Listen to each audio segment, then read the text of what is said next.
Hey, folks, this is the pre-show. Stand by. We're going to get ready to go. The pre-show is very short today, so here we are. It's all right. I've been running like a chicken with my head cut off. So let's take a moment, catch our breath, and we'll roll with this. All right, Wendy, darling, you all set? I'm all ready. Here we go. I'm gonna put you in the dark.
Well, good afternoon, folks, and good evening. Happy Tuesday.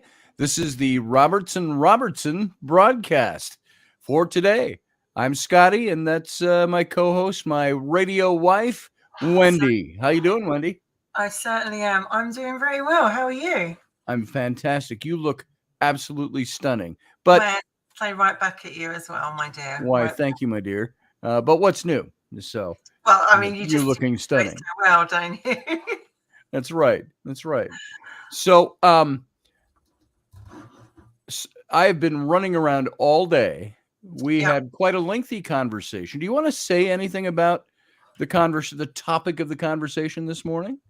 I'm running on the hop here as well because it's been a busy day. But it's so we had a really good show last week, and we had some great guests that come on halfway, and I think towards the end, and they made some very good points. And a couple of points have been left as a message with me. One was, you've done it, what it's like, abuse against from a man to a woman, but how about from a woman to a man? And also it was pointed out that in the South of America, there is a very high percentage of abuse from women against men. And I think that guys don't really get a fair share in this, and that's why we felt it was only fair that we did both stories, both sides of the story, male and from female to male. And it's a tough subject, but we're not frightened to talk about it. It is. And before we get into this too deep, there was a conversation that was going on between you and Rainey and Val and Tina. Do you want to talk about that at all and tell people what's in store? Or are you going to save it? Maybe we should save that for the end. How about that? Okay, let's do that at the end. That's a good idea. We'll do that. So it's a surprise at the end. There you go. So we got a big announcement at the end of the show. Kind of not so much an announcement as because it's things that we've already hinted at and that Wendy's talked about, but we're going to give you a little something fun to talk about at the end of the show today. So welcome to everybody who's over there in the chat room. I see some people I know, some people I don't know. Kat, it's nice to see you here. And Andrea, that's an old friend of mine, Andrea Mulnix. And Anita Palmer is here. And Sandra is here. Ken Ballos is here. And Allison is here so far. There's a few more filtering in. There's more here listening than you know, folks. Come on over and make yourself known in the chat room. Yeah. If you're on Facebook and watching us, you can watch the broadcast, but your participation in the chat room is a bit limited because we're carrying this through StreamYard to YouTube. So if you would like to see more of the posts, come on over to the YouTube channel. That's right now. It's still my YouTube channel, Scotty Roberts. Go to youtube.com/Scotty Roberts and join the chat room over there. And you'll be able to join the full conversation. Facebook kind of limits what comes in from the outside. That's true. We don't get to see it. Yeah, so you might not get to see everything. And I didn't mean to put you on the spot, Wendy, so quickly into the show. I was more talking about the conversation from all the women this afternoon. Yeah. And I didn't make myself very clear, so sorry about that. That's I didn't mean to make you jump in right away. That's Don't need to say anything. Wendy, look like wow. LOL, says Ken Ballos. Thank you, Mr. So B. there you go. And Delaney Pearl Jones is here as well. How you doing, Delaney? Nice to see you. Barbie D is here. And Michael Brewer is here. So it's good to see everybody coming in. We sure appreciate you coming in and giving your time to this show. And so interesting announcements at the end of the show. So hang on for those of you just coming in. Hang on to your butts.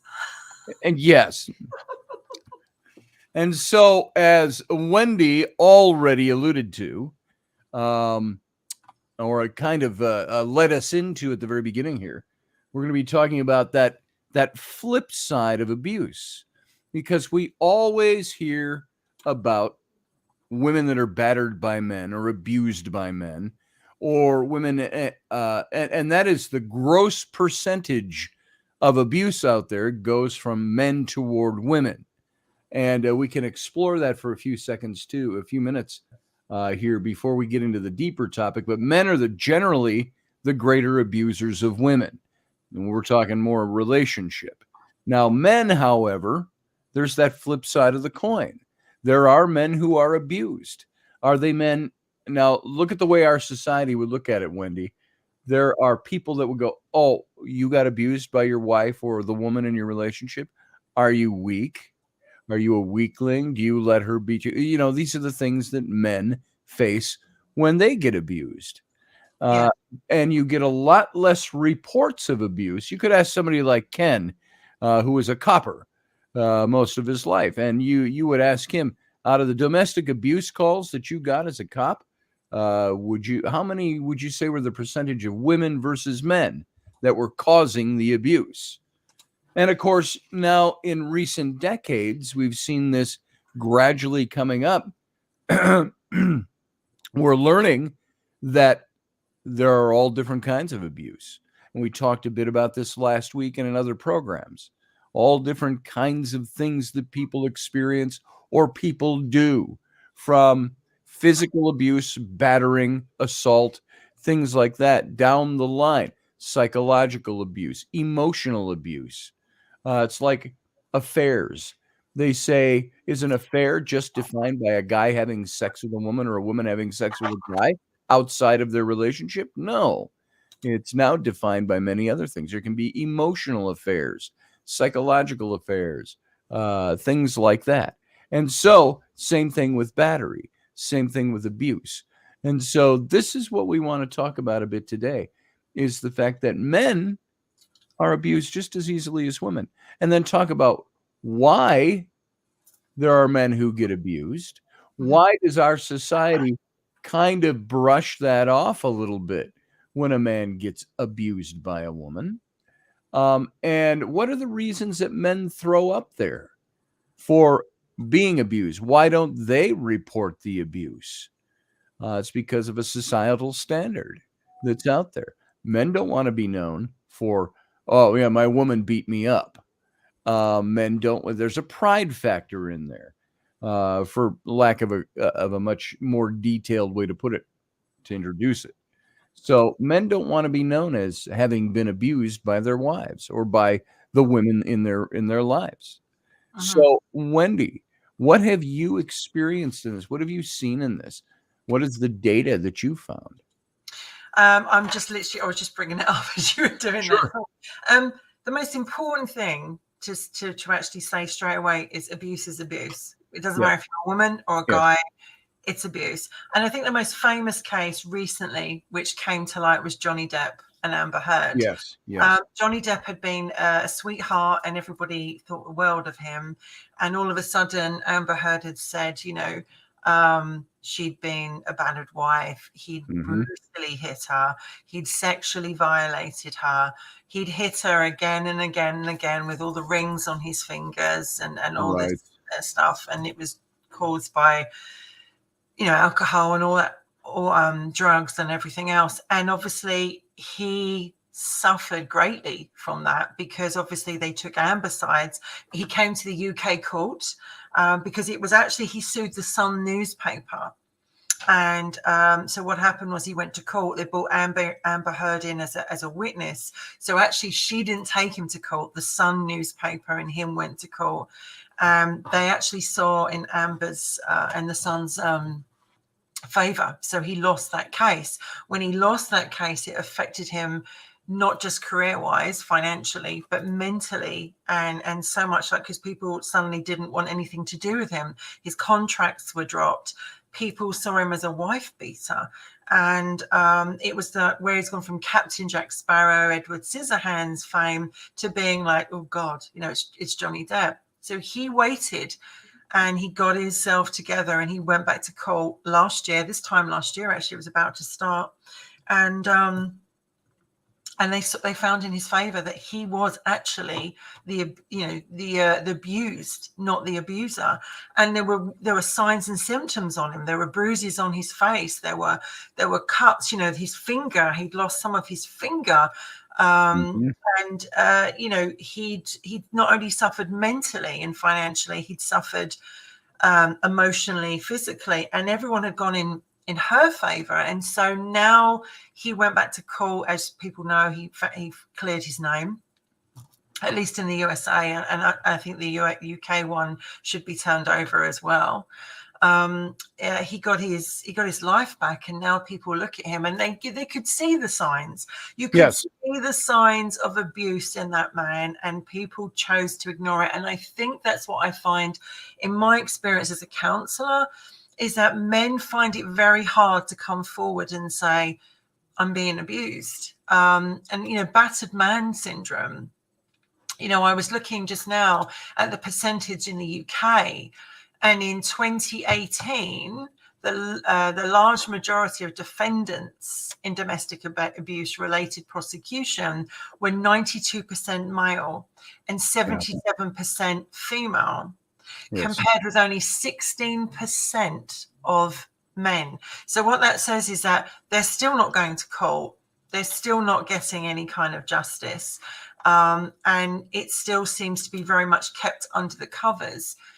And then, what makes a woman batter a guy? And we use the battered man syndrome because that's what it's basically known as.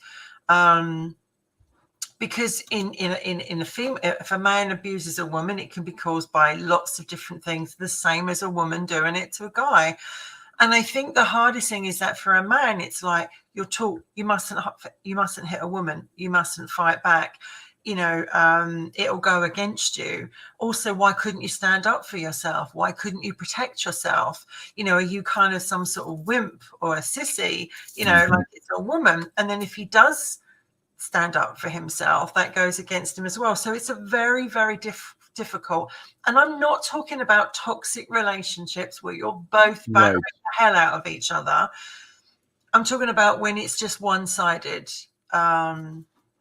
And there are signs and symptoms. I mean, a lot of abuse can come through alcoholism. If there's drinking, if there's drinking in a relationship, whether it's the woman or the guy, that can, they dread when they see them drinking because they know what's going to come. If they're on drugs, that can be the same sort of thing as well. And then it can be ego. But it's not just physical abuse. It's mental. It's emotional. It's, even could be spiritual. It plays with your head. The whole idea of abuse is to actually make someone be so low and so bad that it gives the other person the power. And that can be because they berated you, they put you down, they've knocked you sideways.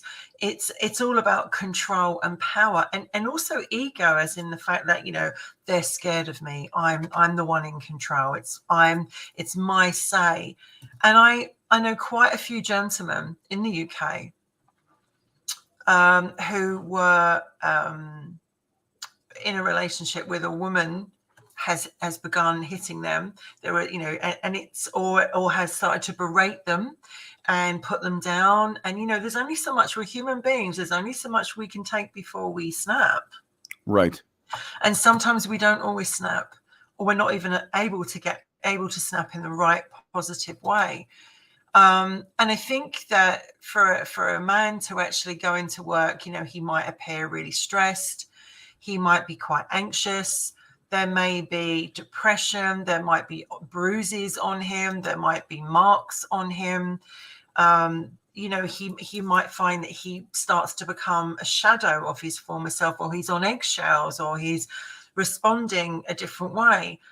And everybody talks. I mean, don't get me wrong. I'm not in any shape or form saying that what happens from a guy to a woman is not as traumatic. Right. But for men, what the problem is, Scotty, is that, first of all, are they believed? And Johnny Depp is just one to use as that example. And secondly, what can be done about it? There is still not enough help for guys who are being abused. Well, I think some of what lies in the problem as well is generally abuse like that is not something that is seen firsthand. No. You can sometimes see, like you say, you can notice in people, in women or men, you can notice when they start withdrawing, you can notice when there's a problem. Yep. And people will start asking, what's going on? What's really going on? The problem is that it's always a he said, she said.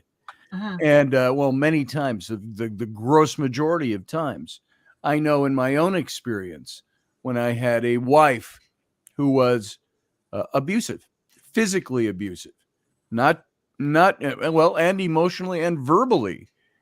Now, I would say the first thing in my gut as a guy is I want to throw in, not that I couldn't have done anything about it, not that I was a weakling, not that I laid down and let her do this stuff.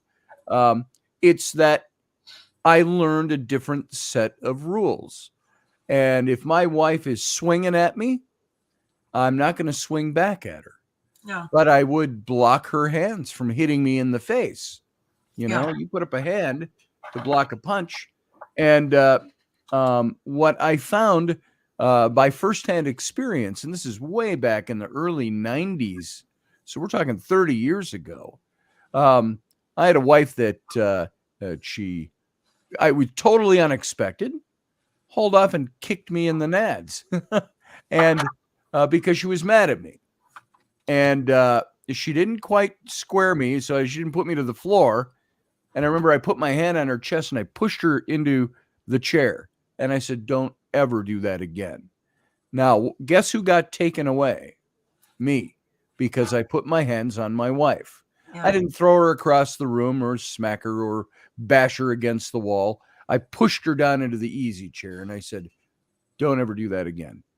And then it was the same night she hit me with a frying pan and all of this stuff. But I had to leave because the cops came and I was the big guy and she was the kind of petite woman. Mm. And I said to the officer who had me outside talking to me while the other cop's talking to my ex-wife, now ex-wife, many years ex-wife. And he said, did you hit her? And I said, no. And he said, I'm going to have to ask you to leave and leave the premises till this calms down. I said, why do I have to leave? I said, she's the one who did this was the way I was thinking back then. The cop said, well, we want to avoid any further problem. So I went ahead and I left. And by the way, male abusers, I just want to say this, they don't all have to have ripped off sleeves on their T-shirts and backward baseball caps or however you want to picture them, or grizzled or half drunk. That night, I happened to be dressed very similarly to as I am now, and I had a trench coat on as well, and that I never had a chance to even take off before the problems started that evening. So I was a well-dressed man, and it was my whole point is that it was automatically assumed that the man, even if the man says, well, now the woman hit me, and look, I got hit right there with a frying pan, I said to him. And he says, well, we don't know that. We weren't here. So it was automatically assumed that it was the woman. The same in divorce cases. Now, if you look at the way that men and women are believed when it comes to who's crying abuse, he said, she said. Look at divorces where there are custody battles. What was always the general rule, almost across the board? Absolutely. Women got the children, men had to pay alimony, men had to pay child support, and they got to see their kids twice a month on weekends and one night a week. And that's the general rule that was played. When I went in, of course, times were starting to change a little bit. I was divorced 22 years ago. And that person, suffice it to say, the bottom line, as most of us know, our listeners know, I was given sole custody of my kids. And I was, at the time, I was unemployed. I didn't have money. It wasn't like I was out lawyering her or anything like that. It was that I had kept meticulous records. I had done this, I had done that, and so on. Without getting into the details of the case, I believe, like I said, rather tongue-in-cheek back then, I said, I don't think I won custody of my kids due to my sterling character. I said, I think I won custody of my kids due to her lack of character. And it's shown through to the judge. So men have faced this all along. There's this, this is the rise of male advocacy when it comes to attorneys and divorce and custody battles and so on. And it's becoming more and more accepted that if a woman can be equal, a woman can equally abuse. And and I think there's lots of things you can look at out there to gauge how society is starting to shift a bit in that direction. But men generally don't want to, like I started to say, they don't want to admit that they're the guy who's 6'2", weighs 220 pounds, and works out, is in good shape, and his 5'2", 103-pound wife battered him. Cops will go, yeah, right. Well, it happens because there are men out there that don't necessarily fight back because they were taught not to do that. They'll defend themselves, but they won't fight back. I think that I just have to say, excuse me fidgeting here. It's just the fact I have sciatica, and it's like trying to stay comfortable in one position for a while. It's painful. For me, it's like, like with women, they seem to, you meet someone, they're very confident, they're very, normally very in control of their life, they're very confident. And then there are signs and symptoms that, all of a sudden, changes in their behavior. And if you look at Johnny Depp in the last couple of years, you can definitely see when he was doing interviews or he was on the carpet, he was more nervy. He seemed to be very withdrawn. His physical appearance was very, very different. And I think, there are, for me, physical is terrible, but for me, psychological is probably, in my book, harder. I would rather take a punch to the face than have a long, drawn-out series of gaslighting psychological abuses. Because it becomes, it'll be signs of he might be on eggshells trying to please their partner, go along with everything they say and do, keeps checking in. Where are you? What are you doing? When are you going to be back? They can be belittled, humiliated, and he's rubbish. He's no good dad. And also, if they're in a relationship where there are children, they can actually be threatened that if you leave, you'll never see your children again. Right. And also, it's also financial. And if you go to anyone, if you go to the police, if you tell anyone, I'll tell them it was you. Because if there is no physical signs, how are you going to prove? You're not gonna. Right?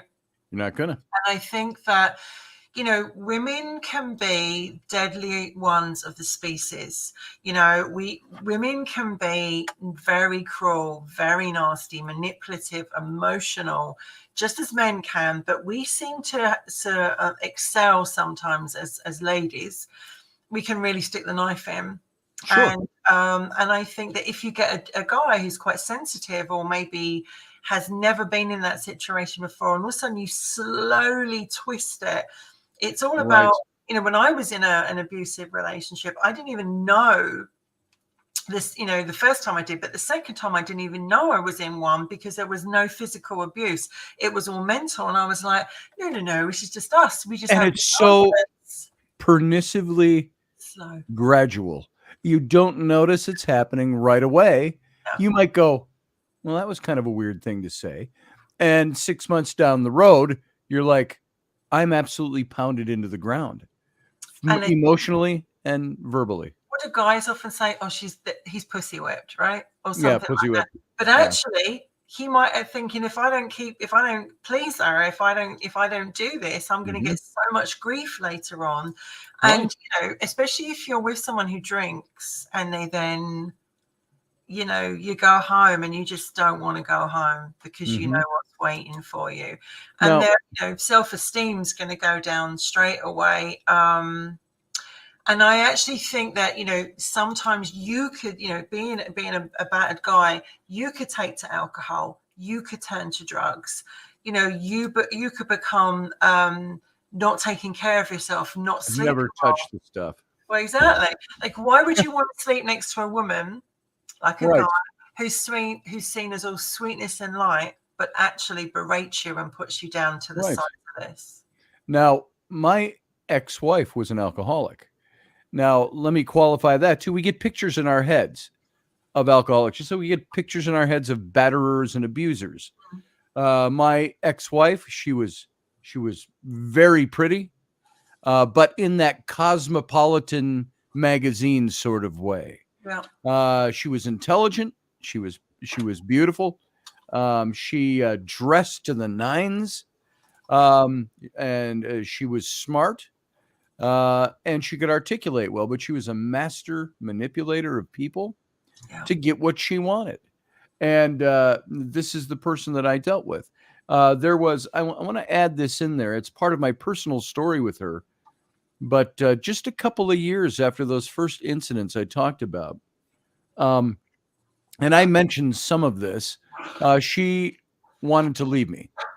And she didn't tell me ahead of time. She did it when I was out of town. That's when I came home and everything was gone. And a note saying that, oh, by the way, I'm divorcing you. And I was a little bit beside myself. This is 30 years ago almost. And I found in court, my lawyer called me one day because I started to lawyer up because it was going to be a custody fight. And I happened to know that she had some issues.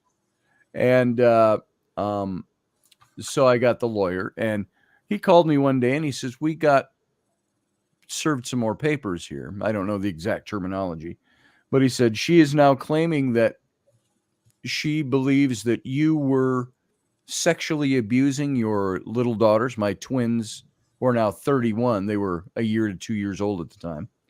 And he says that she's claiming that you abused them and that you engaged in child porn with them, and that she has pictures to prove it. And he showed me this filing, this paperwork, and here were all these photographs. Now, Wendy, you know some of this story already from a long time ago, but some of these photos, and the photos were of pictures of my twin daughters in the bathtub and stuff like that, eating grapes, naked in the bathtub, eating grapes, things like that. And we thought they were cute pictures. And we had sent, now this is back before digital. The thing that saved my butt on that, I don't think it was hanging out there too far, but I was a little bit, you can imagine how disturbed I was that these charges were being made. And it was part of the manipulation, and to try to win custody of the kids. And then we found that, lo and behold, a few months earlier, she had sent a letter to a friend of ours out of state, along with the duplicates of all these photos that she discovered in my files while I was out of town and was afraid I was engaging in child porn with my daughters. She sent the exact same photos in duplicate to our friend in Florida and wrote in the letter, look at these beautiful pictures we took of our daughters. It looks like they're doing water ballet in the bathtub and eating grapes. And so it was a clear-cut lie. That's one of the factors that eventually did not work in her favor. But obviously. So there are people who will be manipulative that way. She was a drunk or an alcoholic, but she was one of those functional alcoholics, meaning she wasn't drooling out the corner of her mouth and falling over. But she did some weird things. She'd do things like stripping naked and running around the block, things like that. And it's like, what are you doing? So this is a person who obviously had some other problems related to their drinking. But the rest of that, being able to go into court and to lie and to make accusations, such a serious accusation against somebody in order to try to win your case. And then what we all found out was she was having an affair and she was doing all this to cover that up. And which was news to me. So I don't want to say I was a clueless guy, but I was clueless to the things that were going on. But don't you realize that when I was just saying, when you don't think that, you don't realize that you love someone, and it's like when I was saying, like, when you're in an abusive situation and you've got to go home, you're always wondering what kind of mood they're going to be in, what is it going to be tonight, and you find yourself changing your behavior. And some of the guys that I've known have had this situation, they were like, I didn't see it coming.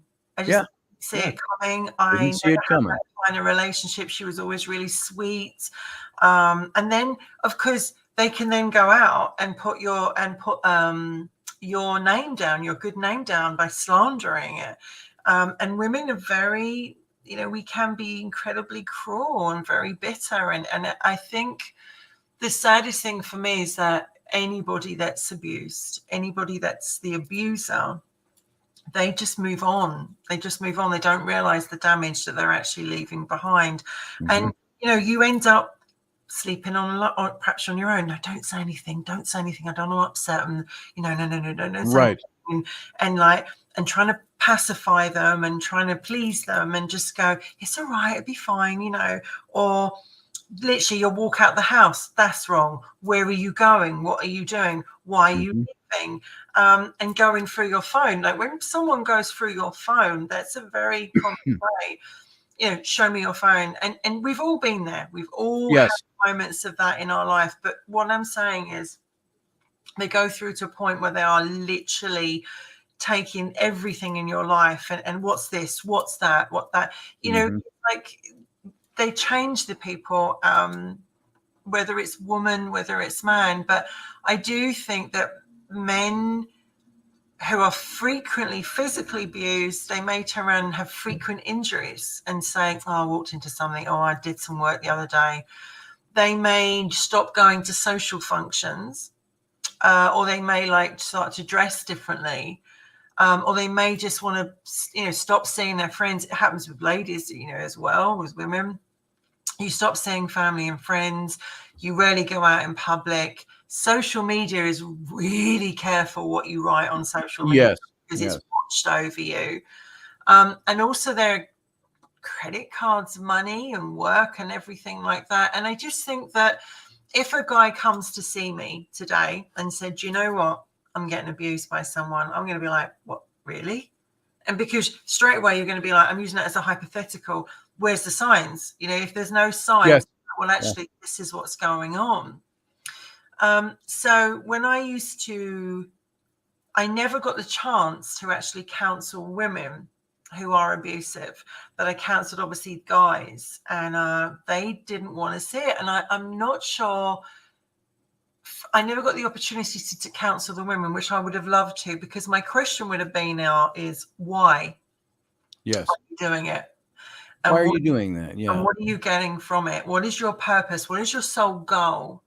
And if you're a child of that relationship, and you're seeing your parents, or your mother speaking really badly about your father, he's no good. Why are you going to him? He's a waste of space. Wish I'd never got with him, or anything like that. Years ago, I knew someone. They used to have a really abusive relationship. He would never. He never used to sort of, I think, lash out but then they would both start this arguing and this toxic situation, and it would end up getting into a full-scale row, and the children would come in to split them up. The children would come up. And I remember one day, you know, he was like, "Don't speak to my dad like that." And she said, "What are you talking about? He's not your father." And he had no idea that he wasn't his father. And he just said, "That was the day I learned to hate my mother, and I never got over it." And he must have been about 10 years of age when that came out. And I actually think that we're also frightened to confront people. We're actually frightened because we're frightened if we confront them, we're going to like end up 6 foot under, or we're going to end up in a place that we wish we'd never said anything. So we tend to keep the peace. And I think with Johnny Depp's case, you can see that he loved Amber Heard. He didn't want his marriage to end. And in the video they show where you could see he was absolutely slowly going insane, slowly going mad, acting out, like, you know, drawing and writing things down, you know, absolutely he was going crazy. And I think if he hadn't got out of that situation, I actually wonder if he would have survived it, given his history with alcohol and drugs. You know what was interesting to watch with him in that whole trial process was how he started out when he was on the stand. It started out and he was very reserved. But then did you notice this? Once you step back from it, as the time went on, he became much more open. Yeah. He became much more jovial at times. Yeah. Actually joking about Amber Heard's condition, whatever it might have been. Not joking about the situation, but about the whole thing. He was able to handle it a little bit more comically. And I think that was as he realized, I'm getting my message out, I'm being heard. And he wasn't as fearful as he was when he first stepped into that courtroom. And I think he saw the support, you know, because that's the most important thing. You must have the support, because he started to see that people did believe him. I mean, you only had to watch Amber Heard's performance. Oh my God. What it was on the stand. And you actually thought, how did anyone ever believe this woman? Because, you know, as a counselor, we're taught to look for body language, you know, how they use their eyes, how the tone of voice comes up. And you could just tell this woman is very good at what she does, but she's not good.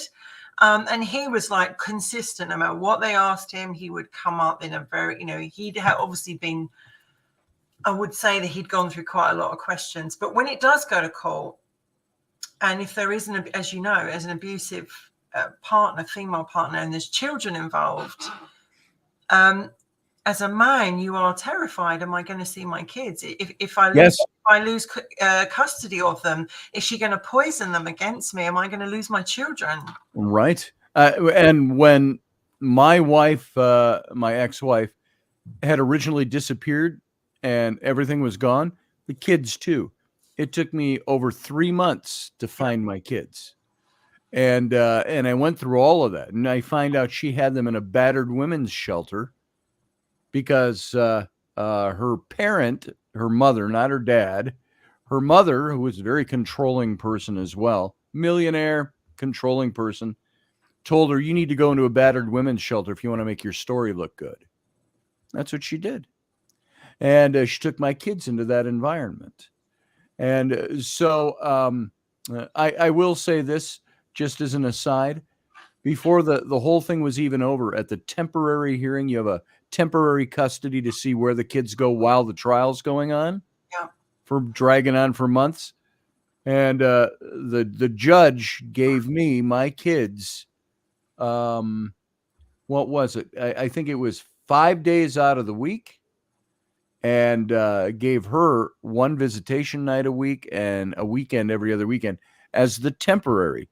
And my lawyer said to me on the way out of court, he says, in all my years practicing family law, I have never seen a judge do that for a man.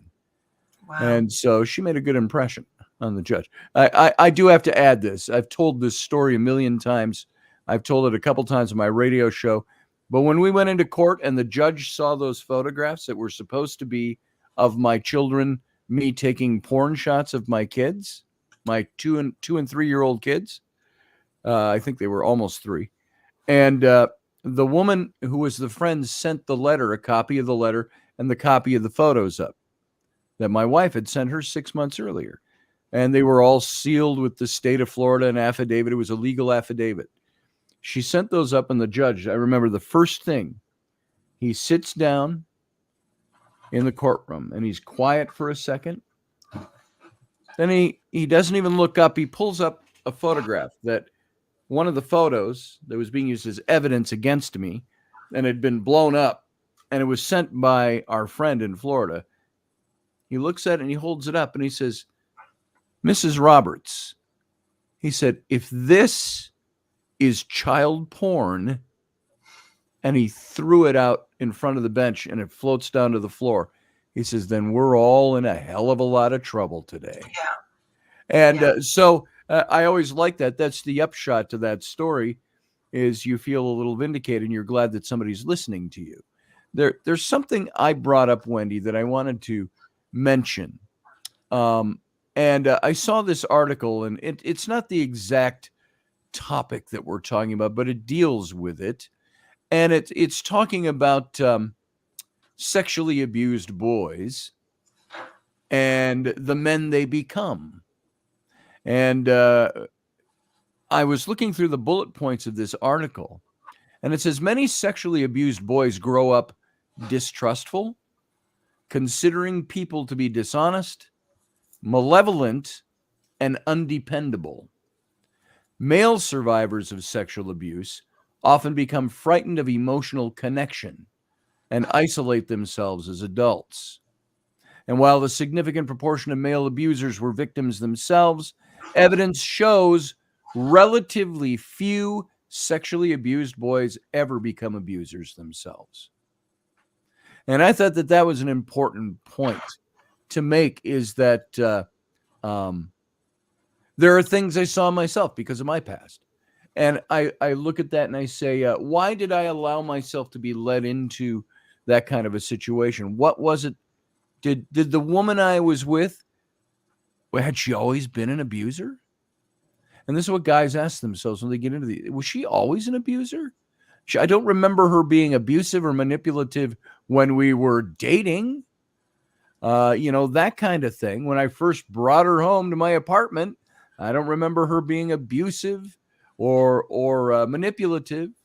And it's not until what is it that makes somebody grow into this? Is it what the guy brings to the table? If it's a, of course, we're talking both sides because abuse goes both ways. But in staying with tonight's topic, guys are abused by women. Why? What is it that happens that changes in that relationship? Are guys that are abused by women generally guys that have had problems in their past and they're trying to work them through? As you and I talked about once before, and then I'll let you speak here. I had that psychiatrist or psychologist, I don't know which one it was, talking to me and said that guys who have been abused when they were younger, she said, will generally find a lifetime of relationships that they get themselves into that are damaged relationships and that fall apart, because what they generally try to do is go into a relationship, recognize, if not overtly, at least subconsciously, the abuse in the abuser, and they will still go through with that relationship because subconsciously they want to try to put themselves in that abusive situation again so they can right the wrong. And that's heavy duty psychological crap, junk, if you ask me. It's true, but it's really heavy duty because you have to understand how the mind works, why the mind does certain things. The thing is, we as children, we are sponges and we absorb. And also, if someone is violent, they can also be violent to their children as well. Yeah. They're not just also violent to their partner, they can also be violent to their children. And yes. I also have to add that it's not just, it could be from a guy, he could also have a gay partner who is also like, it doesn't matter what the relationship is. But the thing is, we do tend to unconsciously look for very similar, very relatable, very familiar patterns. So, for instance, why is it you go from one toxic relationship to another where it's arguments, drinks involved, drugs may be involved, alcohol is a massive crutch in a relationship? Why is it we go for them? Because it's what we're used to, it's what we know. And also, like, if a kid sees his dad beat his mom, or his mom his dad, what does it say to them about when they get into relationships when they get older? I saw my mom get beaten up by my dad. I saw my mom hit my dad and berate him and put it down. And I always used to say, if don't, to divorce parents going through something like this, don't berate each other's partner in front of your children, because you're damaging your children. You really, really are. You should actually, if you need to say something to your partner, do it in private, not in front of the children, because children remember this.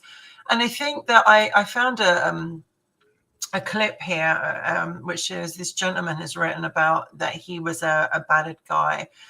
And he says, I had to work long shifts, and often when I came home, I'd find my wife had left the children and had gone to the club drinking and playing poker at poker machines. Sometimes when I went to get her, she'd smash a glass or bottle across my head, and several times I had my head cracked open. Now, people would have seen potentially that happening, but because it was a woman doing it to a guy, it's completely different. Yes. And he, they actually say that, I was trying to find the statistics for the, and it says that PTSD very much results from domestic abuse, nightmares, memories, ongoing anxiety, restlessness, being easily startled, believing you're in danger even when you're not, sweating, trembling, etc., etc. And I think that they face the stigma of coming forward because, in this day and age, even though we're trying to spread the word that it's not just women, it's men as well. I think they still fear that, she's going to turn around and say, oh, no, he hit me, especially if it's psychological, because I actually believe, and this is just my belief, physical, as you say, is absolutely awful. Psychological game playing, manipulation, gaslighting, twisting them is absolutely, I think, the worst, because you cannot see those scars. And they are always in there waiting to just come back Like out. I said, I'd rather take a pop to the jaw than suffer through months to years of emotional gaslighting, abuse, manipulation, and so on. Because imagine this, you get hit in the face once, and you're like, okay, there it is. I'm done. That's it. We're going to call it.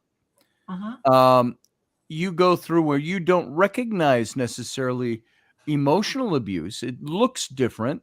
You're not used to that. You don't know how to define it. And you could drag on and you look back after how many years?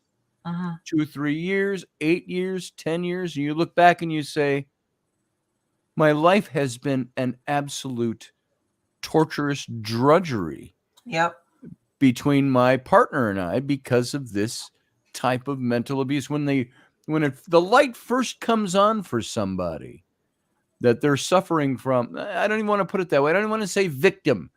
Like for me, I had stuff happen to me, but I never played victim. I always try to be resilient and move on, even though I had psychological crap bouncing around in there. But once the light turns on, and you'll say, I've just not wasted, but I've just gone through X number of months or years of abuse that I now understand what that is and why I feel the way I feel. And then you're stuck in a totally different situation. And like I say, you punch me in the face, I might punch you back or walk away. You torture me mentally in a very subtle way. There, four lights. Sorry, I had to say that. That's for all my Star Trek fans out there. It's a Star Trek anecdote, if you didn't catch that. Well, I wouldn't have known that. I just wanted to say, in the UK, there is an organisation called Mankind Initiative, which helps to men to escape domestic abuse. And if there is if you look for Mankind Initiative, I think it's mankind.org.uk, then you can actually look on there, and there's lots of numbers. But it talks about here that sometimes when you're in that situation, I'm just going to give you just a couple of symptoms of each different abuse. Examples of physical abuse, which means being kicked, punched, pinched, slapped, dragged, scratched, choked, bitten, pushed, or stabbed. Use or threats of use of weapons, including knives and irons. And harming you whilst performing care duties, especially relevant for disabled victims, including force feeding, withdrawal of medicine, or over-medication. Examples of isolation: limiting your involvement with family and friends and work colleagues, not allowing any activity outside the home that doesn't include them, and constantly checking up on where you are.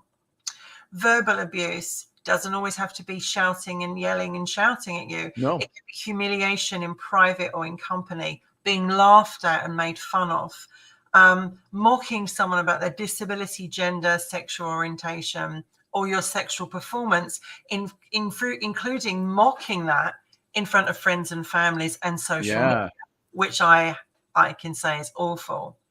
Then if you've got threatening behavior, they could threaten to use violence against family members, the children, pets, threatening to destroy personal and treasured items, and threaten to remove your children, that you'll never see them again, and they'll take them abroad without your permission.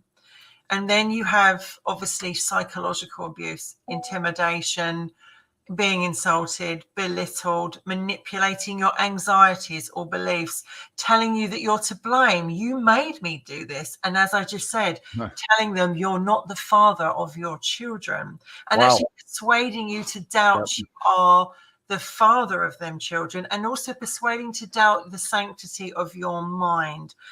And then it goes on. There's a further ones. There is power and control, economical abuse, sexual abuse and false allegations, being stalked, digital and social media abuse, and coercive and controlling behavior. And one of the worst is that is depriving you of your basic needs, monitoring your time and watching you on online communication to others. It is horrendous. And when you look at that list, and if you are in any of those situations, be it male or female, please do look online, get a telephone number from these domestic violence and abuse organizations, and get out, because there is only one way that it can really go. Yes. And on that note, we've got to say good night to the radio audience. So all of those of you listening over on the radio, if you want to join us over on our YouTube channel, that's youtube.com/my channel, Scotty Roberts. And you can join the conversation there. And for now, we're going to say goodbye to you. Wendy, you hang on over there. And everybody else, stay put. Don't you go nowhere, to say in proper English, because we will be right back. Radio audience, live long and prosper.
All right, we're back from that break. Thanks everybody for being here, and our radio audience is now gone. So Wendy, it's just you and me. It's just you and me. I was just looking at some of the comments, and Delaney Pearl Jones has been trying to get out for years, no luck. That's a bit of why. And obviously, if there's anybody out there that wants to come on and tell about their experiences, that would be, we're here to listen. We do coordinate. Not always, but pretty much. We kind of talked about it today. She said, "So what are you wearing?" I said, "What are you wearing?" And I said something either black velvet or something steel blue. I mean, the whole suit with the handkerchief is just so stunning. I love it. You look amazing. This actually came with a double-breasted waistcoat beneath, matching. And I don't like wearing vests under a suit. I don't like 3-piece suits. So, but I'll wear a corresponding one. So it definitely is. You're definitely made to wear them, Scotty. It definitely is. Thank you. Very, very suave. This is whenever I put on a suit anymore, I feel like I'm back in my advertising days. But he's not wearing any pants, Dave says. But I'm wearing no pants. but I'm the same. Like literally, from the top half, we look great, but underneath, it's That's right. But I'm just looking down some of the comments. Have you ever been at a supermarket and you've seen a woman really speak to a guy degradingly, and everyone's like packing their food up and everything, and you just see this either a woman or guy speaking to each other like, I see a lot of men do it here, and they say to the woman, "You're a slag, you're a slut, you're see you next Tuesday," and you're just sitting there and you're like, and there are children listening to that, there are children saying that, and it makes me just cringe. I just want to go over there and say, like, and that's the thing in these day and age. If you do interfere, if you do go and help someone, there's always that risk that they're going to start. There is. And by the way, Andrea Mulnix is an old friend of mine, and I happen to know this story of hers. She was stalked for years by her ex, and she married the rancher. She had 2 little girls and married the rancher that Rainey and I had a contract for deed for, trying to buy his ranch out, and that all fell to pieces. A little loosey-goosey. And but Andrea, he passed away, and Andrea, moved out to Montana, and she's married out there. And so not giving your life story there, Andrea, sorry. I was trying to set the stage, but I remember her ex, and it was not fun times for her indeed. So Michael Brewer has called in, by the way. Let's bring him in too. Hey, Michael. Hey, how you doing? I'm trying to get this thing to work. Is kind of long. I don't know why I get so much feedback with you, but yeah, I did come to the other side of it. I grew up seeing it, and I refuse to be that way nowadays. And like you, I was with a lady who drank a lot, and it was Michael, I hate to say it, your sound is breaking up so much. I'm not really catching your points. So why don't you call if you exit and come back in? Let's see if it works. Yeah, let me try the phone. Okay. All right. Do you also find that, sometimes when I was at a nightclub years ago, and you see a couple having a huge argument with each other, and you would go over and say, "Is everything all right?" And they tell you to fuck off, basically. I know. I'm like, well, I'm just coming over. This isn't your business. Okay, right? Yeah. They're like, so that's the thing with Val says, like, obviously she does say something from which is really good, right? But at the same time, there is that thing where they go, "No, we're fine. Leave us alone. Mind your own business." Right. I actually saw a guy right across the road from me a couple of years ago. Sadly, they're we have a saying from the UK, but they're on drugs, and she was, Sure. there must have been an argument. Two women had a fight, and then this guy got involved and he started hitting the woman and he threw a bicycle at her. And we were all watching this happen. And obviously we called the police come, and you just think to yourself, why don't we as human beings have any self-control? Why do we have no self-control to go, stop? Why is there a need in human beings to respond violently or abusively? What is that? Where does that come from? Is it in our DNA? If it's what we saw, is it familiar? I think it's like, I don't know this. I wouldn't put this in the same category though, but I know sometimes when my kids are really mouthy to their mom, I walk over there and I say, do you know how tempted I am to slap your face? Mm-hmm. This is mostly to my teenage son. And I said, do you know how tempted I am to slap your face? I said, number one, you do not talk to your mom that way. Number two, you're forgetting something. That's also my wife. You don't talk to my wife that way. Uh-huh. I said, you need to apologize to your mom and get down on your hands and knees and thank God that I'm not a violent man. Uh-huh. Because you know what? And I'm only saying it that way to respond to what you said. What is it inside us that when we find problems or adversity, we want to react in a violent or a likewise manner? If somebody yells at me, I can yell back just as good as they can. And some of it in me is saying, you think you're yelling at me is going to intimidate me? Let me show you how intimidate me. Let me show you how well I can yell. And I learned along the way to stand my ground. And many times that got me out of fights or precipitating problems because I just simply stood my ground and had the confidence to do it. So just illustrating the point, and maybe not as perfectly as it could have been, but I mean, there are quite a few people have actually written in the comments that abuse isn't cool, whether it's in public or person, and that's so true. Right. Hey, does that work? Yeah. We got you better? Oh, is that any better? Much better. Much better. Hey, John Piper in the chat room, by the way. He said, every day is another day of processing a deeper understanding. Ain't that the truth? Yeah. Right. So, Michael, what's your experience? I said, I grew up seeing that, from my dad. Yeah. And it was, something I still carry with me at 50 years old. Sure. And it was something that you never outlive. It's something that's always in the back of your mind. And like I said, the same experience like Scotty had. I got a younger wife that liked to stay hammered drunk, and she was very abusive. And every time you turn around, somebody said, "Well, what did you do to her? You're a big old guy." And then it's like she fall and bruise. Oh, you did that. And I'm like, what the hell, I'm 6'3", 200 pounds at the time, and it was always the man's fault. Always the man's fault. Yep. And it was always. And like I said, that was 8 years of just awful.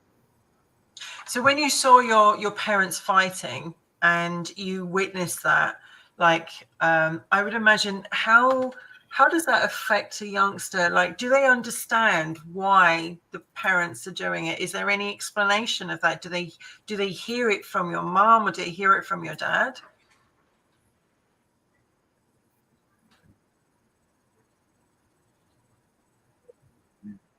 No, can you hear me okay? Yeah, I can hear you. I'm getting it twice. Oh, right, okay.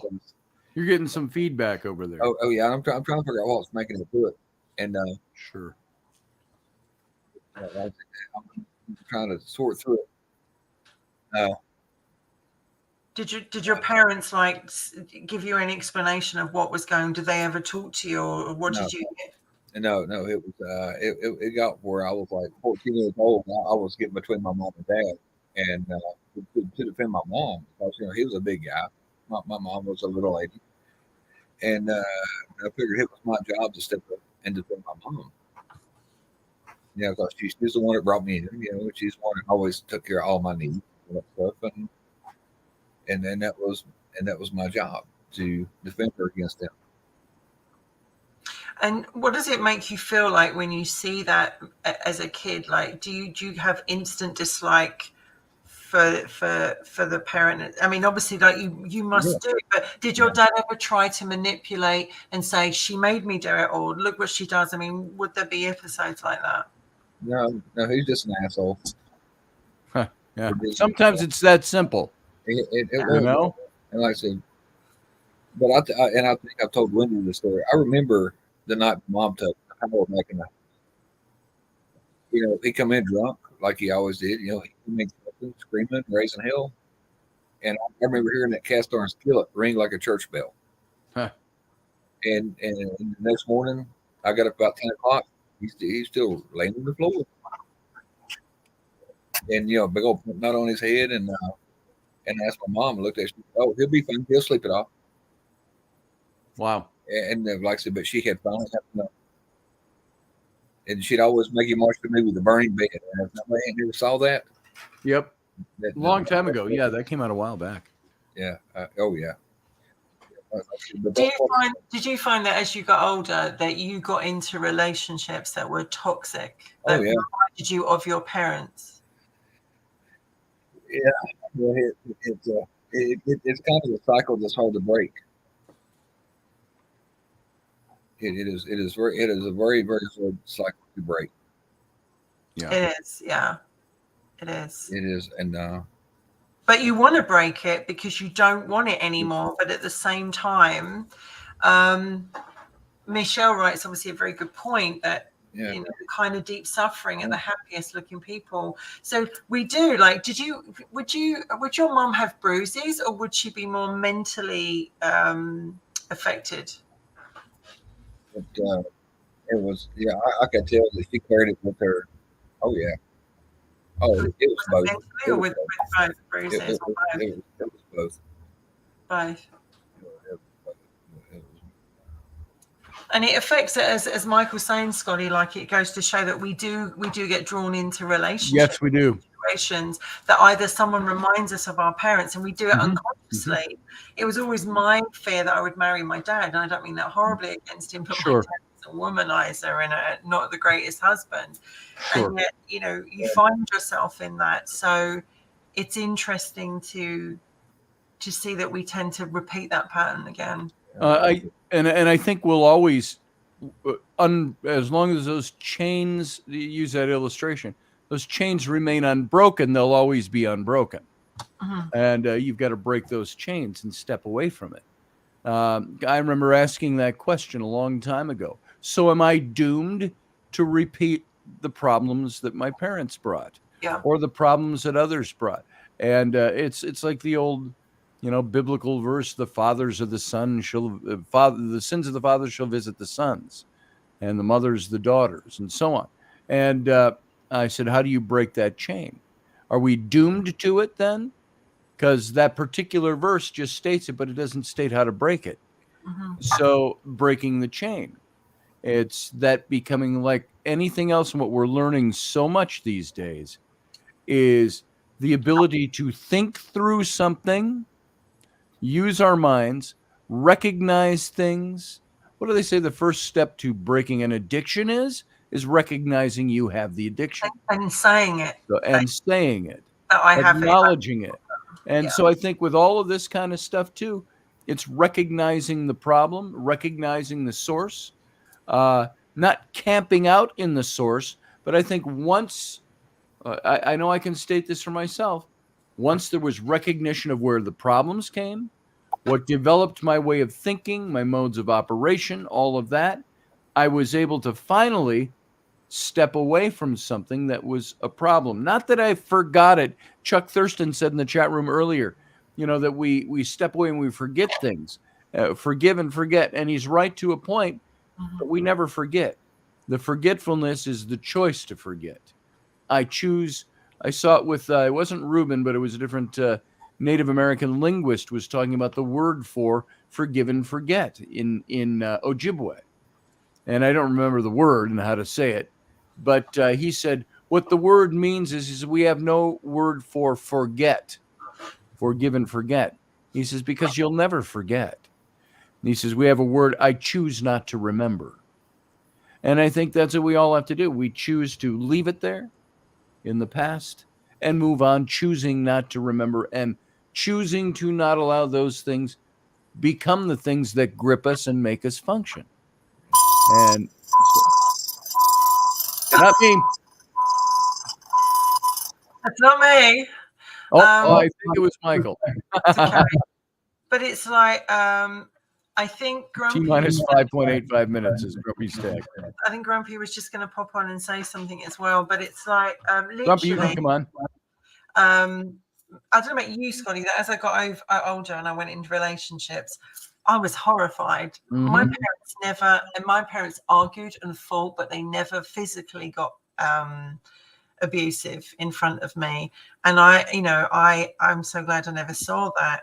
And they actually get on better now than they ever did, years and years ago. Yeah, I saw that on camera the other day. Really well, but it's like it took them years to get there. But it's like I've noticed all three of us, my brother, although I haven't seen him for many years, and my two sisters, my sister and myself, we've all been affected by it in one way or the other. And it's like, my sister was in an abusive relationship when she was younger. Mm-hmm. And I remember she felt so ashamed that she was in it.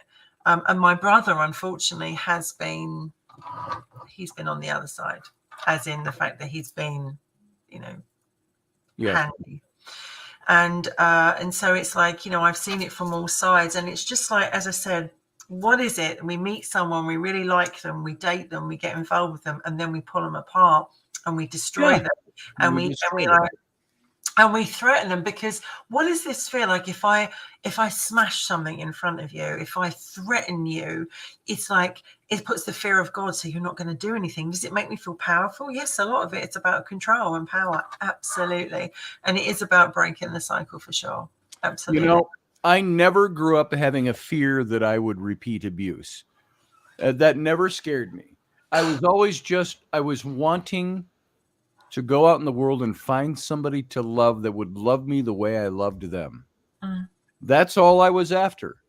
And that's not a typical guy thing to say, but guys feel that deep down inside, every single last one of them. Mm-hmm. And there's something else you said. My ex-wife, who I've mentioned a couple of times, she used to smash my things just because she would hit me. She would hit me with objects. That was witnessed by one or two people. When she did that, she once hit me over the head with a couple of books in her hand because she was pissed at me in front of other people. And I deal with that pretty well when it happens. And that same, not the same moment, but she was so mad at me for something. She took something and smashed a bunch of things. I had a little bronze or brass, no, it was resin. It was painted to look bronze, of Stonehenge from when I was in England in 1990. And this was a few years later. Sat out on the shelf, open curio shelf, and on the top, and a couple of other trinkets from travels we had done to Honduras and things like that. Yep. And she actually took something, I think a frying pan, big frying pan, and smashed them all right in front of me. What was I supposed to do? I'd already learned if I grabbed her hand to stop her, I was going to be taken away. And I watched her for a second, and I said, she was all done. I said, "You done?" And she said, "Yeah, I'm done." I go, "You got a mess to clean up now." I said, "Because I'm not cleaning that up. Little bits all over the place." And I left the house. And it's like, now, did I lose something that meant something to me, a memento? Yeah. It really bothered me. I dated someone who actually was in an abusive relationship with a woman. And I remember him saying to me, the man I went in, I was very different when I came out. And she used to do sleep deprivation. Like, he would be on shift work and he would go to bed early, and she would come home and put the music on loud. And he would go out and say, "Please turn it down. I've got to get up on an early shift." and she would go tough, and he would go and turn it off, get back to bed. She'd Thanks. put it I'm back so glad on. I'm in a relationship with you. Yeah, and it's like, and then it was like other things, like she would come in the bedroom, he'd be sleeping, she'd be like, "You're not going to sleep. I need to talk to you now." And as I said, he said to me, "I'm not the man I was," because it changed me, and it ended up with them both going to court because one day he did swing back, and I don't think she expected that. So I really hope that tonight, with what we've done with the show, is to actually say that there are two sides to the story. Yes. And that we, if you are in any of those kinds of relationship, there are people and places out there that will help you, will support you, and absolutely believe you. Yes. Well, and before we go, we've got Grumpy. Hey. How you doing, Doug? How's it going? Good to see you, brother. Good to see you. What's going on? Just about hear you. I just had a That's better. a big rush before closing up.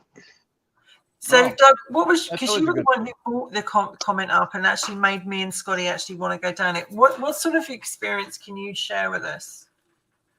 Okay, well, it was my first wife, and she's the mother of my child. She was absolutely insane, but I mean, that's years later. She was diagnosed bipolar, so it wasn't her fault. I understand that. Now there's stuff we could have done and looked at it, but she was very verbally abusive. I worked the overnight shift. She wasn't working. She was on disability or for another reason. But constantly, I'd get home at 7, 8 o'clock in the morning, and have to be to work at 9 o'clock at night. Well, throughout the day, she would wake me up for no reason at all, just to do this, just to do that. And it was like, do you understand? I have to go to work. I have to provide for the family because, that check you get is not going to cover all the bills. No.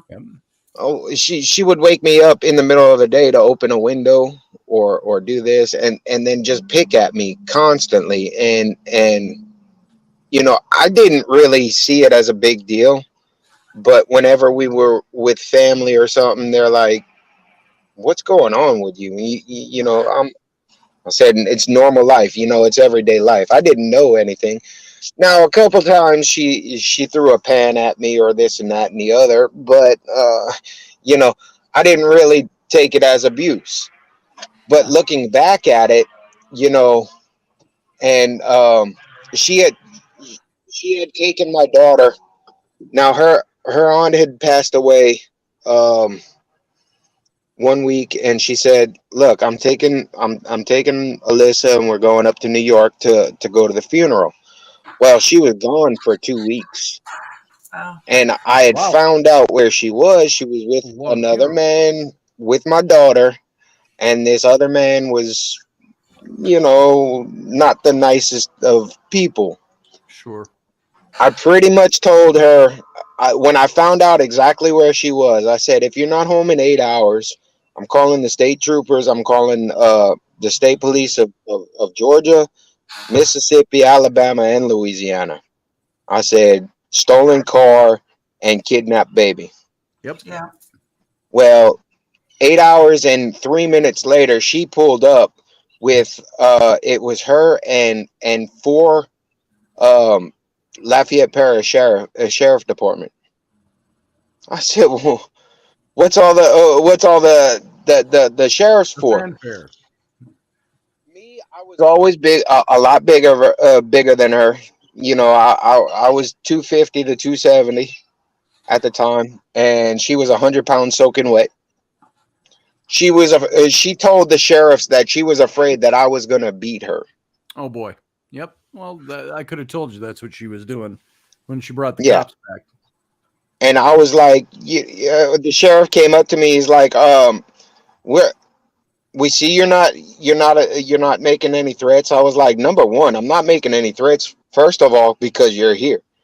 He's like, well, are we going to have to come back? I said, no way in hell you're going to have to come back, because I'm taking my daughter and I'm going to my mom's house. Yep. I said, I'm not sticking around. Well, you can't take your daughter. I said, she is my daughter, and she was taken away from me for 2 weeks. I said, I'm taking my daughter and getting her out of this situation. So, Well, And how did that That's affect you? Like, how did you feel as a guy going through this? How did it make you feel? well, on the outside, my friends and everything, they didn't understand what was going on. They didn't know anything was wrong, because on the outside, nobody who was close to the family or close to my house knew that you keep going. I'll be right back. my ex was that way. Mhm. They thought everything was good, because I'd leave the house, and it's embarrassing. When a big guy like me is getting pushed around by 100-pound woman, it's not fun, and it's not something that I want to tell everybody. So I would kind of on the outside, when I was away from the family or whatever, I was the normal joking, this and that, but it hurt a lot, because I'm a guy. I'm supposed to be in control, and well, I say I'm supposed to be in control, but that's the male role. Is the males are, they wear the pants in the family. Well, I wasn't wearing the pants. I mean, I wasn't wearing a dress, but it was her rule over. Did you find yourself changing, becoming someone completely different, to not poke the beast? Yeah, I mean, I was putting on an act for everybody, and I know, you know, there was a lot of things that people could probably see that was not right. But yeah, I mean, I really feel I felt small. Um, and I would try to hide it. I felt about that big. I would Yeah. try to hide it, and those who went to high school with me, they knew something was going on. They just couldn't pinpoint what it was. Now, my mom could have told you. My mom and dad, they could have told you that they knew exactly what was going on. But I didn't take my personal life, my family life, out to the public, and we really didn't. I didn't go out with friends. I didn't. You know, I pretty much, I was the most extroverted introvert possible, because I'd like to put on a show when I was at work or around a bunch of people. But when it came to when I was off or something, it was just me. I didn't want to take phone calls. I didn't want to hang out after work. I didn't want to do anything. I Yeah. just wanted to be by myself. Did you look for help or any organisation? Did anyone offer you any? Because obviously they obviously didn't know. But did you want to? Did you want to get support and help? I didn't really think. I didn't think about it, honestly. Because when you're in a situation like that, and it's become ingrained, like it's an everyday thing. Now, we weren't married forever. We were married for 7 years. Mm-hmm. Um, and it was gradual, but not so gradual. And I didn't look for help, and I didn't even want to.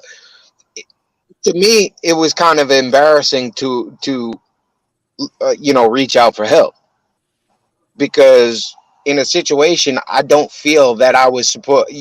As a man, I don't want to ask for help Yeah. about being abused. Yeah. I mean, like I said, it wasn't physical; it was It's more mental, Yeah. and I felt weak, because you know Yeah. we're not And it we're must have not been supposed to. going When home knowing that you don't know what mood they're going to be in. How's it going to go? What do I say? I can't.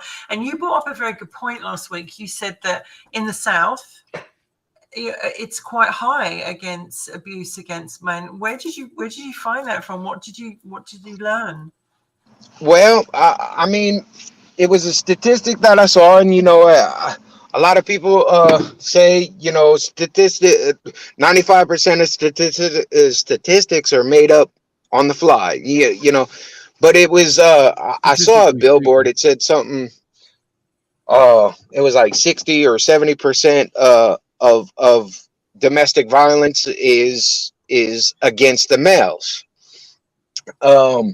One thing I did look into, and I know not my immediate friends, but a lot of friends, is okay. Yeah, there's a lot of domestic violence in home life, but there's also a lot of fooling around, with married people. Yeah. Because I think a lot with a lot of men, and it's probably with women as well. They feel less than they are. They'll look for other places to go. It's a tightrope we walk, right? Because we don't say anything, it continues. We're walking on eggshells, as Michelle's put. We're suffering in silence, but we continue because you had a child. And what came along to break that cycle, to stop things? I wanted to live. She cheated on me, and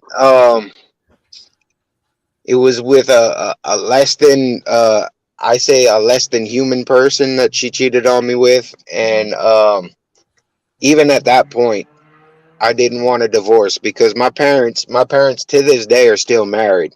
Yeah. It's 52 years. I was like, if they can make it work, I can make it work. Sure. And I didn't want a divorce, even though she cheated on me. And one day I was getting ready to go to work, and I got a knock on the door, and it was the sheriff's department serving me with divorce papers. Right. I said, John, you know what? You did me a favor. John Piper here said, embarrassed and belittled, I felt shame in not being able to fix it myself. Yeah. Mm-hmm. And that leads to not taking action. Yeah. And I'm really glad that, when we spoke today, Doug, that I felt it was really important you came on, and, because I wanted to hear, because obviously that was quite a strong point that you made last week. And I wanted to, Scotty and I felt we wanted to do both sides. I mean, we're only touching the surface here, and this has been happening all day. We're only scratching the surface, but thank you so much for coming on, Doug, and Michael as well. Appreciate it, Doug. And giving their sides of the story, because it's really important that we show there are two sides to the coin, and we're not biased one way, because it's abuse is abuse. Right. And on that note, I think we're going to be wrapping it up. Yeah. Another show in the can. Absolutely. And Wendy, I appreciate you. I appreciate everything you bring to the table. Love and respect you. Likewise. And life would be harsher without you around. I'm sorry I'm fidgeting so much. Literally, it's just been a case of trying to actually get comfortable. But I understand that pain. I've had the same sciatica before myself. So thank God, knock on wood, it hasn't acted up in a long time. You look amazing. I've really enjoyed the show. I hope we've made a difference. And as always, I hope it does. Very proud to be your podcast hubby and hubby and wife team, right? And talking of hubby and wife, yes, ma'am. I actually get to work with Mrs. Robertson. That's right. We've been talking about it for a while, and it's finally coming together. And we are really proud to say that Wicked Women will be with you within, I would say, the next week for sure. It's going to be a podcast by women, technically for women, but we want guys obviously to come along and learn and pick up all the good stuff. And it's also around that we're all from different places. We have, two different areas of America. We have Canada, the UK, and also a lady from Australia who will be joining us later on. She's just getting over an illness, so she'll be joining us. And it's like different topics, and it's going to be fun, and we're so excited. I think it's going to be amazing. I was watching them all talk today, and I got up and left the room. I said, I don't think I should be here right now. And we have the lovely Wendy Roberts, and it will be my wife Rainey will be here. And you always wanted us to do, and I think it'd be nice to see Rainey come into her own power. We have the lovely Val, which people are used to seeing doing the paranormal and spooky stuff, and now she's gone from Friday to Saturday, so it's going to be good to see Val come into her own in other subjects. We have the lovely Tina from Canada, who comes with her own experience. Sandra is in Australia. As I said, she will join us, and myself. And I've got a good crew. I'm really excited. Yeah, I think it's going to be very cool. It's going to be very interesting. It's going to be a lot of fun. Yeah. It's going to be, may I say, naughty. It's going to be naughty. Naughty. It's going to be cheeky, but also very serious as well. Because very serious, lots of wisdom, lots of intelligence, all put together. And we have a good producer, and who takes care of us and does all the technical bits. So we're really looking forward to it. Scotty was in his element today with all these women on the camera. He was like, this is fun. So it was fun. It was a fun conversation with you guys. We are hoping to have an episode come out on this Sunday. It's going to be an introduction, and then the first real Wicked Women, fingers crossed everything goes fine, will be next Thursday evening. There you go. And Scotty, I can't even remember the times, but I know I'm going to be up late. It's going to be at 11 o'clock, I think, UK time. I probably wrote it down here. I think it's 5 o'clock or 6 o'clock US Canadian time as well. But we will put all that up anyway. So we'll get it all figured out and sorted and get it up. So looking forward to it. Wendy and Rainey and Valerie and Tina and possibly Sandra over in Australia. Yeah. I don't know her name. I just had to pull a Joe Biden there.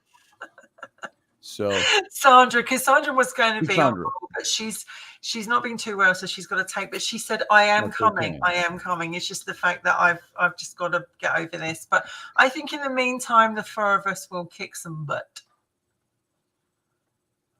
I missed the last part of that. I'm sorry, because I was reading a comment. I think we're going to kick some butt. I think you are. How could you not? So, and on that, folks, we're going to get out of here. I will be back tomorrow night with Intrepid Radio and Wednesday night. And then Thursday off, Friday, Intrepid Radio again. And lots of neat things coming up to announce. And so all you guys stay tuned. Thank you all for being here. Thanks for giving us your time, spending it with us. And it means a lot to us. And we'll keep striving to deliver good stuff to you. So everybody, Wendy, I love you. I respect you. And you have a good night, the rest of your night. And I'll see you soon. All right, everybody else, live long and prosper.